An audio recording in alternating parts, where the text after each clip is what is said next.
Hi everyone, so welcome back. With me here is the Galaxy S23 Ultra, the most powerful phone in the market at the moment.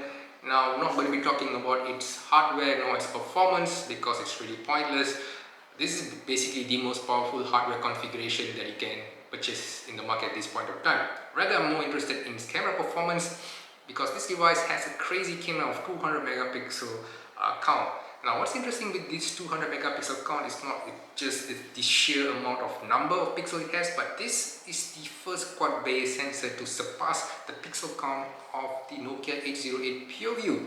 Now, do take note that Nokia 808 Pureview has an RGB sensor, so this has a 41 megapixel RGB sensor, whereas devices like the X35G, which has a 50 megapixel, has a quad-based sensor. So this 50 megapixel sensor shoots at an effective pixel count of 12.5. So that makes the Galaxy S23 Ultra with its 200 megapixel quad-based sensor to actually have an effective pixel count of 50 megapixel sensor, making it truly the first device to have a true pixel count of greater than the Nokia 808 Pureview here.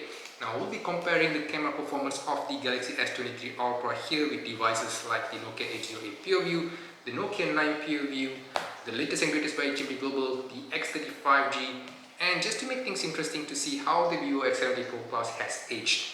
Now, this is going to be a rather interesting comparison because the Galaxy S23 Ultra is going to set the benchmark for a lot of the competitors out there to bid. And this gives us a rough idea on how much more work Nokia has to put in when it comes to considering entering back into the flagship segment.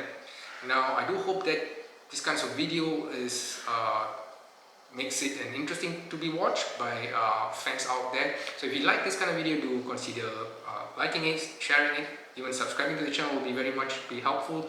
And just a word, the comparison with all these devices will be done individually so as to not cram the video altogether, so that we have a more meaningful comparison.